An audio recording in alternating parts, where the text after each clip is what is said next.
Yes class, welcome back to you all with in new session.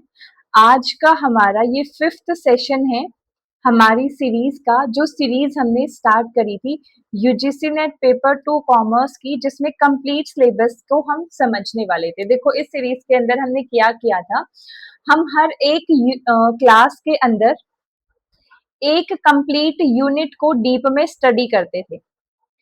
इस complete unit के concept, जो भी important topics हैं उसकी स्टडी करते थे। इन टॉपिक्स को हम कहाँ से और कैसे कवर कर सकते हैं, किस टॉपिक को कितना डीपली हमें कवर करना है, उसके बारे में जानते थे। कुछ प्रैक्टिस क्वेश्चंस के बारे में हम जानते थे, किस तरीके से आपको क्वेश्चंस की प्रैक्टिस करनी है एक पर्टिकुलर यूनिट की। साथ में कुछ हम हैक्स एंड कुछ कह सकते हो आप स्ट्रेटेजी शेयर की है मैंने आपके साथ हर एक यूनिट की, कि कैसे आप एक पर्टिकुलर यूनिट को कंप्लीट कर सकते हैं।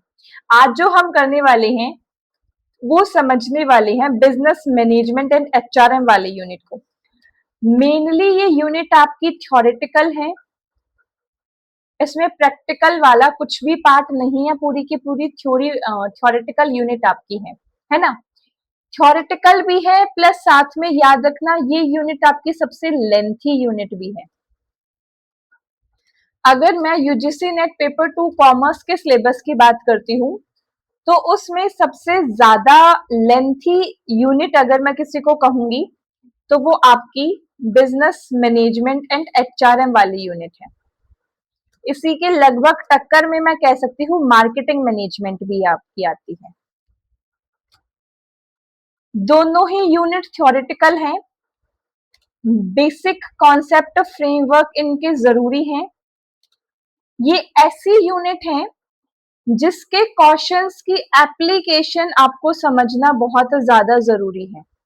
मतलब कि ये ऐसी यूनिट है, अगर मैं कहूँ कि तुम्हें क्वेश्चन की प्रैक्टिस करनी है और तुम्हारे पास लिमिटेड टाइम है, तो लिमिटेड टाइम में ये वो यूनिट है जिसको मैं हाईली प्रिस्क्राइब आपको करूंगी कि आपको इन यूनिट की प्रैक्टिस जरूर करनी है। क्योंकि आपकी बिजनेस मैनेजमेंट एंड एचआरएम ऐसे यूनिट है जिसमें बहुत सारी थ्योरीज आती हैं। उन थ्योरी को तुम समझ लोगे, लेकिन उन थ्योरी को अलग अलग सिचुएशन में अप्लाई करना तुम्हारे लिए एक चैलेंज बन सकता है। समझ में आया? मेनली मैंने इस कंप्लीट यूनिट को कह सकते हो आप 4 पार्ट में डिवाइड किया है। पूरी यूनिट को मैंने मेजरली 4 पार्ट के अंदर डिवाइड किया है। वन बाय वन एक एक पॉइंट को समझते हुए चलेंगे और उसका कौन सा टॉपिक कितना इंपॉर्टेंट है वो जानते हुए चलेंगे। यहां तक थोड़ा सा बेसिक समझ में आया? थ्योरेटिकल यूनिट है, लेंथी यूनिट है, समझने वाली यूनिट है। ये ऐसी यूनिट है जिसमें कॉन्सेप्ट की अंडरस्टैंडिंग भी जरूरी है आपको, प्लस मेमोराइजेशन भी जरूरी है। इन शॉर्ट अगर मैं बता रही हूँ, उसमें काफी सारी थ्योरीज आते हैं, तो थ्योरी का कॉन्सेप्ट समझना चाहिए। मेमोरी के लिए थ्योरी के प्रोपाउंडर्स के नाम आपके पूछे जाते हैं। थ्योरी के प्रोपाउंडर के नाम आपसे पूछे जाते हैं। क्लियर है यहां तक? समझते हैं one by one. First topic या फर्स्ट डोमेन जो मैंने आपको इसमें दिया है, that is fundamental of management.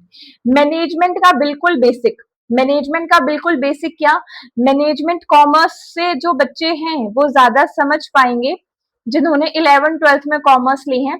सबसे पहला हमारा मैनेजमेंट का मीनिंग आता है, ये मैनेजमेंट होती क्या है। देन हमारी जो पूरी की पूरी बुक थी वो मैनेजमेंट के फंक्शंस के ऊपर बेस्ड थी। मैनेजमेंट के function, that is planning, organizing, staffing, directing, controlling. Planning और उसके types of plan, organizing, staffing, staffing में आपका रिक्रूटमेंट का internal and external processes, directing, directing में लीडरशिप आता था, कम्युनिकेशन आता था, मोटिवेशन आता था, and last one is controlling. Same उसी तरीके से आपका ये सिलेबस भी डिजाइन है। सबसे पहले तो आपको बेसिक प्रिंसिपल ऑफ मैनेजमेंट पता होने चाहिए।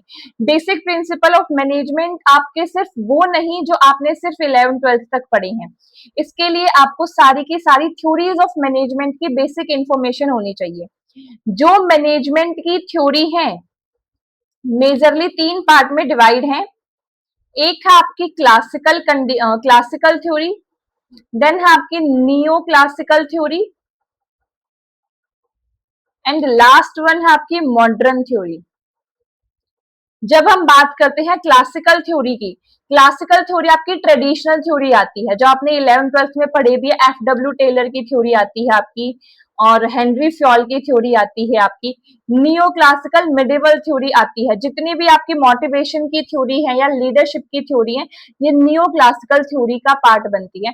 इसी तरीके से आपको हर थ्योरी के बारे में पता होना चाहिए, इनके प्रिंसिपल्स के बारे में पता होना चाहिए। एफ.डब्ल्यू. टेलर ने जितने भी प्रिंसिपल दिए हैं सबके बारे में पता होना चाहिए। हेनरी फ्योल के आपके 14 प्रिंसिपल हैं, 14 के 14 प्रिंसिपल आपको बहुत अच्छे से समझ में आने चाहिए और पता होना चाहिए।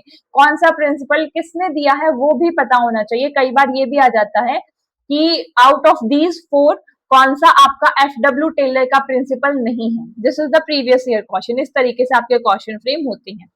जब हम नेक्स्ट टॉपिक की बात करते हैं, that is the function of management. देखो, फंक्शन ऑफ मैनेजमेंट सिर्फ planning, organizing, staffing, directing, controlling तक नहीं रह जाता। अगर मैं बात करूं तो यूजीसी नेट के हिसाब से फंक्शन ऑफ मैनेजमेंट, तो अलग अलग प्रोपाउंडर ने अलग अलग फंक्शंस दिए हैं। हर एक प्रोपाउंडर के फंक्शन के बारे में आपको पता होना चाहिए। लाइक आपका लूथर गुलीक है, Luther Gulick planning, organizing, staffing, directing, coordinating, reporting और बजटिंग, ये लूथर गुलीक ने दिया है। हेनरी फ्योल है आपका, हेनरी फ्योल ने POCCC दिया है, प्लानिंग, ऑर्गेनाइजिंग, कोऑर्डिनेटिंग, कमांडिंग और कंट्रोलिंग, जो आप हमेशा से पढ़ते आए हो। Planning, organizing, staffing, directing, controlling, ये आपका न्यूमैन एंड समन ने दिया है। न्यूमैन एंड स्कम ने दिया है ये। तो हर तरीके के प्रिंसिपल्स आपको अलग अलग प्रोपाउंडर के हिसाब से पता होने चाहिए और उनकी डेफिनेशंस भी पता होनी चाहिए। अब जितने भी ये फंक्शंस ऑफ मैनेजमेंट है ना, ये फंक्शन ऑफ मैनेजमेंट ही आगे आपके बिजनेस मैनेजमेंट का पार्ट बनता है। थोड़ा सा बता देती हूँ। जैसे आपका एक फंक्शन आता है डायरेक्टिंग। डायरेक्टिंग के अंदर आपका मोटिवेशन आता है। तो मोटिवेशन के बारे में, मोटिवेशन का कंसेप्ट और मोटिवेशन की थ्योरीज स्टार लगा लो, थ्योरी सारी होनी चाहिए आपको। नेक्स्ट टास्क में लीडरशिप आता है।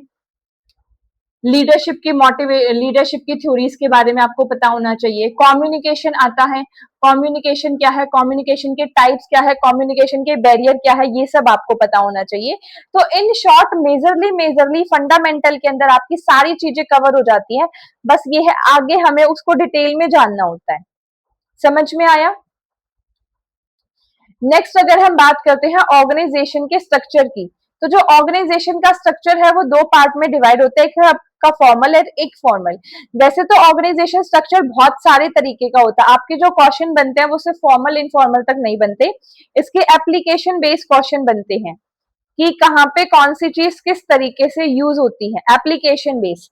फॉर्मल इनफॉर्मल में आप कह सकते हो इन दैट सेंस कि कौन सा ऑर्गेनाइजेशन ऐसा है जो रूल एंड रेगुलेशन के हिसाब से काम करता है, कौन सा और वहीं पे जब इनफॉर्मल की बात करते हैं तो कौन सा ऑर्गेनाइजेशन जो एक फ्रीली काम करता है। इसके अलावा भी बहुत सारे ऑर्गेनाइजेशन के स्ट्रक्चर्स आपके आते हैं। मैट्रिक्स स्ट्रक्चर आता है आपका, फंक्शनल स्ट्रक्चर आता है, प्रोडक्शन स्ट्रक्चर आता है, प्रोडक्ट स्ट्रक्चर आता है। तो सबके बारे में आपको पता होना चाहिए कि कौन सा नया है, कौन सा पुराना है, किसके अंदर क्या खासियत है, उसकी एडवांटेजेस, डिसएडवांटेजेस और की कैरेक्टरिस्टिक्स आपको पता होनी चाहिए। उसी के बेस पे फिर आपका क्वेश्चन यहाँ पे बनता है। And the last point is, वैसे तो इसी का पार्ट भी बन सकता है, that is responsibility and authority. Responsibility और अथॉरिटी में आप प्रिंसिपल्स के अंदर भी पढ़ते हो, delegation of authority, decentralization and centralization. तो उसी पार्ट को थोड़ा सा एक तरीके से मैनेजमेंट के कंटेक्स्ट में अलग से भी पढ़ा जाता है। इसमें हम स्पैन ऑफ मैनेजमेंट के बारे में भी पढ़ते हैं। स्पैन ऑफ मैनेजमेंट के अंदर क्या होता है? स्पैन ऑफ मैनेजमेंट के अंदर होता है कि एक पर्सन एक पर्सन या कह सकते हो एक जो सीनियर पर्सन है, सीनियर पर्सन करो इसमें, एक जो सीनियर पर्सन है वो कितने एक तरीके से जूनियर को लीड कर सकता है। This is known as the span of management या स्पैम ऑफ कंट्रोल भी बोलते हैं। इसका फॉर्मूला भी होता है, कई बार फॉर्मूला बेस्ड क्वेश्चन भी आया हुआ है, तो इस टॉपिक को तुम्हें ध्यान से करते हुए चलना है। या बेसिक फंडामेंटल ऑफ मैनेजमेंट के अंदर क्या क्या पढ़ना है, थोड़ा सा समझ में आया? वैसे तो देखो हम बिल्कुल इस पे बहुत डिटेल में क्लासेस लेने वाले हैं, आगे हम कंप्लीट पढ़ाई करेंगे, लेकिन अभी के लिए मुझे सिर्फ इतना बताओ कि आप बेसिक बेसिक चीजें समझ में आई कि पढ़ना क्या है, कितना है, कैसे है। क्या सेकंड पार्ट पे चलूं? सेकंड पार्ट आपका आ जाता है लीडरशिप एंड ऑर्गेनाइजेशन बिहेवियर से रिलेटेड। लीडरशिप का मैंने अभी बताया, डायरेक्टिंग का पार्ट है। डायरेक्टिंग के 4 कंपोनेंट होते हैं, चारों कंपोनेंट की थ्योरी और उसके कंसेप्ट, और हर थ्योरी के प्रोपाउंडर के बारे में पता होना चाहिए और हर थ्योरी की एप्लीकेशन पता होनी चाहिए। तो ये सारा आपका वहीं पे कवर हो जाएगा, leadership, motivation, communication, personality. Got it? But वहीं पे जब हम ऑर्गेनाइजेशन बिहेवियर की बात करते हैं, organization behaviour is a broad term. Organization behaviour एक बहुत बड़ी टर्म है जिसमें ऑर्गेनाइजेशन की personality, perception, attitude, emotions, feeling, power, conflict, सब कुछ आता है। तो एक ऑर्गेनाइजेशन किस तरीके से, किस सिचुएशन में कैसे डील करेगी, this is all about the organization behaviour. Organization behaviour बनता है आपके इंडिविजुअल की टीम, इंडिविजुअल बिहेवियर से। एक जैसे इंडिविजुअल का बिहेवियर होगा, वो इंडिविजुअल बिहेवियर बनाएगा आपका एक आप कह सकते हो कि ग्रुप बिहेवियर। इंडिविजुअल बिहेवियर से फॉर्म होगा आपका group behaviour, and group behaviour से फॉर्म होगा फिर आपका ऑर्गेनाइजेशन बिहेवियर। ग्रुप बिहेवियर से फिर फॉर्म होगा आपका ऑर्गेनाइजेशन बिहेवियर। समझ में आया?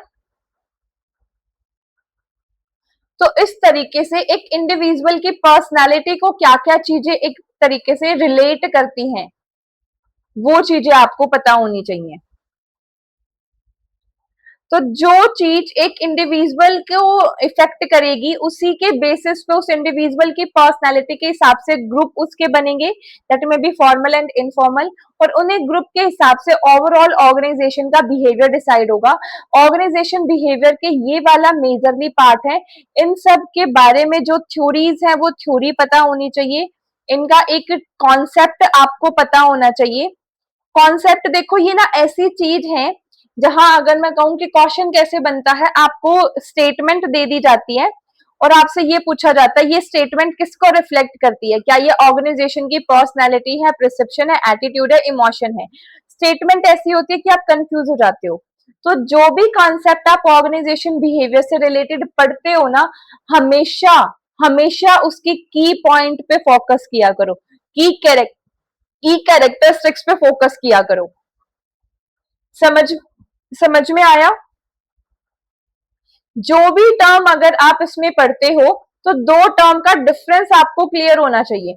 आपको पर्सनैलिटी एंड परसेप्शन का डिफरेंस क्लियर होना चाहिए, आपको एटीट्यूड एंड पर्सनैलिटी का डिफरेंस क्लियर होना चाहिए, अदरवाइज क्वेश्चंस नहीं होते। क्योंकि थ्योरेटिकल है, वर्ड्स का ही सारा खेल होता है और वो वर्ड से ही आपको क्वेश्चन घुमा देता है। अगर मैं बात करूं इवन कि सबसे ज्यादा सिली मिस्टेक वाली यूनिट कौन सी है यूजीसी नेट पेपर 2 कॉमर्स की, तो वो आपकी BR, business management and HRM ही है। सबसे ज्यादा सिली मिस्टेक आपकी इन्हीं यूनिट के अंदर होती है। रीजन एक ही है, सारा का सारा वर्ड्स का खेल होता है। बाद में याद आता ओ यार इसका मतलब तो ये था, है मैंने तो ये सोच लिया था। तो ये सोच लिया था नहीं चलेगा, इम्प्रूव करना पड़ेगा। समझ में आई चीजें? इस हिसाब से आपको चीजों को पढ़ते हुए, जानते हुए, समझते हुए चलना है। कोई डाउट है तो मेरे को एक बार बता दो।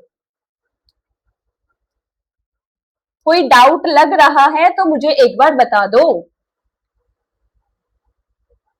आगे चले, चलो मूव ऑन करते हैं नेक्स्ट पार्ट पे, जो आपका मेनली है ह्यूमन रिसोर्स से रिलेटेड। अगर मैं इस यूनिट की बात करूं ना, वैसे ये यूनिट मेनली 3 पार्ट में डिवाइड है। एक पार्ट आपका बेसिक मैनेजमेंट का है, दूसरा पार्ट आपके ऑर्गेनाइजेशन बिहेवियर का है, तीसरा पार्ट आपके ह्यूमन रिसोर्स मैनेजमेंट का है। मैनेजमेंट का बेसिक पार्ट जिसमें आपके मैनेजमेंट की थ्योरीज, फंक्शंस एंड ऑल आते हैं। ऑर्गेनाइजेशन बिहेवियर के अंदर हमने अभी देखा, अब हम आ गए इसके लास्ट एंड इंपॉर्टेंट पार्ट पे, दैट इज एचआरएम। एचआरएम का पार्ट थोड़ा सा बड़ा भी है, थोड़ा सा बड़ा भी है इन दोनों मैनेजमेंट एंड ऑर्गेनाइजेशन बिहेवियर के कंपेयर में। एचआरएम के टॉपिक थोड़े से ज्यादा हैं। एचआरएम के अंदर और स्टाफिंग के अंदर फर्क समझ में आना चाहिए। रिक्रूटमेंट टर्म भी इसी से रिलेटेड है, उसका भी आपको क्लियर मीनिंग पता होना चाहिए। मतलब एचआरएम का बेसिक कंसेप्ट एंड रोल क्या है, काम क्या है ह्यूमन रिसोर्स मैनेजमेंट का, what is the function of human resource management, ये आपको बहुत अच्छे से एक जो कहते हैं ना क्लियर कट वर्ड्स में पता होना चाहिए। आप कभी भी ये नहीं कह सकते ह्यूमन रिसोर्स मैनेजमेंट का काम है ह्यूमन को रिक्रूट करना, सिर्फ रिक्रूट करना काम नहीं होता। ह्यूमन रिसोर्स मैनेजमेंट एक बहुत ब्रॉड टर्म है जिसमें ह्यूमन को रिक्रूटमेंट से लेकर उसके रिटायरमेंट तक की प्लानिंग हम करके चलते हैं। उसके रिक्रूटमेंट से लेकर रिटायरमेंट तक की प्लानिंग हम करके हुए चलते हैं। उसका कंपनसेशन कितना जाएगा, कब उसको परफॉर्मेंस अप्रेजल दिया जाएगा, कब उसके करियर में ग्रोथ दी जाएगी, उसकी करियर प्लानिंग, उसकी सक्सेस, ऑर्गेनाइजेशन की सक्सेशन प्लानिंग, सब कुछ आपका ह्यूमन रिसोर्स मैनेजमेंट के अंदर आता है। वहीं पे कई बार हम कंफ्यूज होते हैं human resource management and human resource planning के साथ। ह्यूमन रिसोर्स मैनेजमेंट अगेन एक ब्रॉड टर्म है, उसका एक पार्ट है आपका ह्यूमन रिसोर्स प्लानिंग। समझ में आया? तो ह्यूमन रिसोर्स मैनेजमेंट एक ब्रॉड कंसेप्ट है, उसका एक पार्ट है आपका ह्यूमन रिसोर्स प्लानिंग। साथ में इसमें रिक्रूटमेंट एंड सिलेक्शन के प्रोसेस के बारे में आपको पता होना चाहिए, दोनों में डिफरेंस क्या है वो पता होना चाहिए, मेथड ऑफ रिक्रूटमेंट पता होना चाहिए, सिलेक्शन का प्रोसेस के अंदर क्या क्या पॉइंट आपको ध्यान रखने हैं वो सारा पता होना चाहिए। अब रिक्रूटमेंट हो गया, अब उनको एक लेवल पे ट्रेनिंग भी देनी है, तो ट्रेनिंग की technique, of the job training and on the job training, सारी ट्रेनिंग की टेक्निक के ऊपर क्वेश्चन बना हुआ है। इन दोनों पॉइंट्स पे स्टार लगा लो भाई प्लीज। ट्रेनिंग की टेक्निक और रिक्रूटमेंट के मेथड बहुत इंपॉर्टेंट है। उसके बाद हम पढ़ते हैं थोड़ा सा सक्सेशन प्लानिंग के बारे में। सक्सेशन प्लानिंग क्या होता है? सक्सेशन प्लानिंग हम वहां यूज करते हैं जब आपकी ऑर्गेनाइजेशन का कोई की मेंबर, आपकी ऑर्गेनाइजेशन का कोई की मेंबर जॉब को छोड़ता है, या फिर उसकी डेथ हो जाती है, या उसकी रिटायरमेंट होती है। मतलब इन शॉर्ट जो आपकी ऑर्गेनाइजेशन का एक इंपॉर्टेंट पर्सन था, अगर उस इंपॉर्टेंट पर्सन को मुझे रिप्लेस करना है किसी और पर्सन से, तो उसको जो कहा जाता है वो होता है सक्सेशन प्लानिंग। सक्सेशन प्लानिंग एक लॉन्ग टर्म प्लानिंग है जहां हम एक लीडर को तैयार करते हैं, जहां हम एक लीडर को तैयार करते हैं। फिर अगर किसी को जॉब पे रख रहे हो तो कंपनसेशन तो देना पड़ेगा। फिर आता है आपका कंपनसेशन मैनेजमेंट।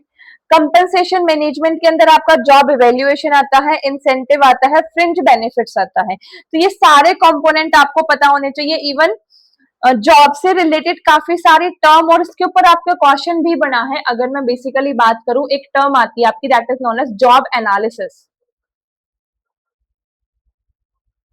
जॉब एनालिसिस के मेजरली दो कंपोनेंट होते हैं, एक है आपका जॉब डिस्क्रिप्शन, एक होता है आपका जॉब स्पेसिफिकेशन। जॉब डिस्क्रिप्शन है आपका describe about the job. Describe about the job, क्या जॉब है, क्या जॉब की टाइमिंग क्या है, क्वालिफिकेशन क्या, क्या क्या हम उनसे काम करवाने वाले हैं, काम क्या हम उनसे करवाएंगे, और इसमें आप जॉब में आप कह सकते हो आपका रोल क्या होगा, आपकी रिस्पॉन्सिबिलिटीज क्या होंगी। तो this is all about job description. जब मैं बात करती हूँ वहीं पे जॉब स्पेसिफिकेशन थी, तो जॉब स्पेसिफिकेशन एक स्पेसिफिक पर्सन के बारे में आपको बताता है जिसको आप रिक्रूट करने वाले हैं। इस तरह आप इसको ले सकते हो, लाइक कि जो पर्सन हमें इस जॉब के लिए चाहिए उसकी क्वालिफिकेशन क्या होनी चाहिए। कई बार आप फिजिकल मेजरमेंट की भी बात करते हो, हाइट कितनी होनी चाहिए एंड ऑल, उसके पास नॉलेज कितनी होनी चाहिए, एक्सपीरियंस कितना होना चाहिए, स्किल्स कितनी होनी चाहिए। तो जब ये सारी बात की जाती है तो वो आता है आपका जॉब स्पेसिफिकेशन के अंदर, एंड जॉब डिस्क्रिप्शन और जॉब स्पेसिफिकेशन को मिलाकर आपका जॉब एनालिसिस बनता है। सेम इसी तरीके से एक टर्म आपकी जॉब डिजाइन से रिलेटेड भी आती है, जॉब डिजाइन। जॉब डिजाइन में जॉब एनलार्जमेंट आता है, जॉब एनरिचमेंट आता है। एनलार्जमेंट का मतलब है सेम लेवल पे रहते हुए आपको सेम टाइम पीरियड के अंदर जब ज्यादा काम दे दिया जाएगा, ज्यादा रिस्पॉन्सिबिलिटी दे दी गई जाए, that is known as job enlargement. लेकिन जॉब एनरिचमेंट के अंदर क्या होता है, जॉब एनरिचमेंट के अंदर आपके लेवल को हाई किया जाता है और आपको ऐसा काम दिया जाता है जिसके अंदर आपको कोई ना कोई न्यू अपॉर्चुनिटी मिलती है। मतलब कोई एक बढ़िया लेवल का काम आपको दिया जाता है, सेम लेवल का काम आपको नहीं दिया जाता। हो सकता है कि जॉब एनरिचमेंट के अंदर आपकी सैलरी हाइक हो या ना हो, आपको प्रमोशन मिले या ना मिले, बट एनरिचमेंट और एनलार्जमेंट में सबसे बड़ा डिफरेंस ये है, एनलार्जमेंट के अंदर जो आपका काम है वो सेम होता है, एनरिचमेंट के अंदर आपको काम कुछ डिफरेंट दिया जाता है और वो जो डिफरेंट काम है वो आपको एक तरीके से फ्यूचर में अपॉर्चुनिटी देता है बढ़िया काम करने की। समझ में आया? तो ये सारे टर्म्स के बारे में आपको पता होना चाहिए। जॉब इवेल्युएशन क्या होता है, जॉब इवेल्युएशन मतलब कि कितनी सैलरी आपको दी जाएगी। जॉब इवेल्युएशन की अलग अलग टेक्निक्स हैं, उनके बारे में पता हो जाना चाहिए। अप्रेजल, परफॉर्मेंस अप्रेजल के दो मेथड्स होते हैं, दो टाइप के मेथड होते हैं, उन मेथड के बारे में पता होना चाहिए, traditional method and the modern method. हर एक मेथड के बारे में आपको पता होना चाहिए। मॉडर्न मेथड के अंदर आपका 360 डिग्री परफॉर्मेंस अप्रेजल आता है। मॉडर्न मेथड के अंदर आपका एमबीओ आता है, management by objective. Management by objective term किसने दी थी, पीटर ड्रकर ने दी थी। तो परफॉर्मेंस अप्रेजल के जितने भी मेथड हैं वो सारे मेथड आपको परफॉर्मेंस अप्रेजल के पता होने चाहिए। यहां तक समझ में आया कि क्या क्या पढ़ना है? समझ में आया क्या क्या कितना कितना कैसे कैसे पढ़ना है? फिर आ जाओ एक नेक्स्ट टॉपिक पे। वैसे तो ये एचआरएम का पार्ट ही है, बट मैंने थोड़ा सा इसको अलग लिया है। इसके अंदर हम देखते हैं एम्प्लॉय रिलेशन एंड गवर्नेंस। अब हमने ह्यूमन को रिक्रूट तो कर लिया, बट ह्यूमन का उस एम्प्लॉय का एक बढ़िया रिलेशन चले, वो बढ़िया जॉब करे, उस ह्यूमन को एक तरीके से आप ये नहीं कह सकते कि उसके ऊपर कोई किसी तरीके का दबाव दिया जाए, वो खुशी खुशी काम करे। अगर वो काम नहीं कर पा रहा तो उसके पास छोड़ने का भी राइट होना चाहिए। वो अपनी डिमांडे भी रख सकता है, वो बार्गेनिंग भी कर सकता है। जो भी वर्कर पार्टिसिपेशन भी होना चाहिए आपके मैनेजमेंट के अंदर।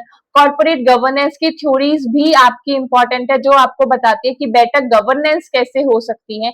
अलग अलग माइंडसेट के बारे में ये आपको एक्सप्लेन करती है। बिजनेस एथिक्स और एथिक्स की थ्योरी, अगेन एथिक्स की थ्योरी के ऊपर क्वेश्चन बनी है, तो ये चीजें आपको यहाँ पढ़ते हुए चलनी है। जो मैं थ्योरी थ्योरी बता रही हूँ ना, इनको छोड़ना नहीं है भाई, क्योंकि क्वेश्चन यहीं से बनते हैं। समझ में आया? कोई डाउट हो तो साथ साथ पूछ लो। लास्ट पार्ट अगर हम बात करते हैं, that is organization development and culture. इसमें ऑर्गेनाइजेशन से रिलेटेड टर्म्स के बारे में आपको समझना है। बहुत लंबा सा टॉपिक नहीं है, बिल्कुल छोटा सा टॉपिक है। लाइक ऑर्गेनाइजेशन कल्चर और ऑर्गेनाइजेशन क्लाइमेट होता क्या है, दोनों में डिफरेंस पता होना चाहिए। ऑर्गेनाइजेशन कल्चर इज लाइक जो आपका लॉन्ग टर्म के अंदर फॉर्म होता है, और जो आपके टॉप लेवल मैनेजमेंट होते हैं उनके माइंड सेट के हिसाब से ये बनाया जाता है। वहीं पे ऑर्गेनाइजेशन क्लाइमेट आपका शॉर्ट टर्म होता है। एक पर्टिकुलर सिचुएशन में आप ऑर्गेनाइजेशन में कैसे रिएक्ट करते हो, दैट इज ऑर्गेनाइजेशन क्लाइमेट। तो ऑर्गेनाइजेशन कल्चर एक ब्रॉड कंसेप्ट है और इसके अंदर बहुत सारे ऑर्गेनाइजेशन क्लाइमेट के पार्ट आते हैं। अलग अलग सिचुएशन में अलग अलग तरीके से कैसे रिएक्ट किया जाता है। वहीं पे जब ऑर्गेनाइजेशन डेवलपमेंट की बात करते हैं तो ये लॉन्ग टर्म प्रोसेस हो जाता है, इवन कल्चर से भी लॉन्ग टर्म, कि यहाँ पे हमें चीजें इंक्रीज करनी होती है, इंप्रूव करनी होती है। एंड ऑर्गेनाइजेशन चेंज का प्रोसेस, ऑर्गेनाइजेशन चेंज को कोई एक तरीके से रिजिड मना करता है कि हम चेंज को एक्सेप्ट नहीं करेंगे, तो कौन सा ऐसा प्रोसेस है जिसके थ्रू हम उनको मना सकते हैं, कौन सी ऐसी टेक्निक है कि ऑर्गेनाइजेशन चेंज हमारा एप्लीकेबल हम करवा सकते हैं, ये सारी चीजें आपको यहाँ पे पता होनी चाहिए। समझ में आया पूरा का पूरा बिजनेस मैनेजमेंट। अब 2-4 पॉइंट और देखो। ये सारे क्वेश्चंस ना जो आपके बनते हैं वो डायरेक्टली इनडायरेक्टली थ्योरी बेस होते हैं। मतलब जिस भी टॉपिक के आप अंदर पढ़ रहे हो तो उसकी थ्योरीज बहुत सारी हैं इसमें।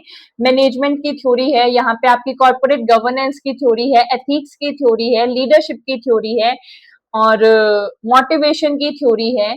तो सारी थ्योरी और उसके प्रोपाउंडर तो आपको आंख बंद करके याद होने चाहिए बिल्कुल। एक पिन पेज लेना और एक पेज पे शॉर्ट नोट्स के फॉर्म में सारी थ्योरी, उसके प्रोपाउंडर और वो बोलते क्या क्या है, एक शॉर्ट लाइन के अंदर 2 से 3 लाइन में उसका कंसेप्ट क्या है थ्योरी का, ये आपके अपने नोट्स इस तरीके से बनाने हैं। अगर आप इसके लॉन्ग नोट्स बनाने लग गए तो लगभग लगभग 50 से 70 पेजेस आपके इस यूनिट से भर सकते हैं, नो डाउट। वो भी जब जब आप एक्चुअली में खुद को ये सोच के बता रहे हो कि मैं नोट्स बना रहा हूं तो मुझे सारी चीजें नहीं लिखनी, क्योंकि इस यूनिट के अंदर बेटा आपकी मेनली 3 बुक्स कवर हैं, 3 बुक्स कवर है, तो इजी नहीं है, लेंथी यूनिट है। तो लेंथी यूनिट के लिए हमेशा एक चीज करनी है, क्या नहीं पढ़ना, वो बहुत अच्छे से पता होना चाहिए। क्या पढ़ना है वो ठीक है, लेकिन लेंथी यूनिट के अंदर आपको ये भी पता होना चाहिए बिल्कुल कि क्या नहीं पढ़ना। समझ में आया? फिर भी अगर आपको कोई डाउट लगता है बिल्कुल आप लोग मुझे कमेंट कर सकते हो। आज के क्लास अपनी इतनी ही रखते हैं। A very very big thank you so much to all of you.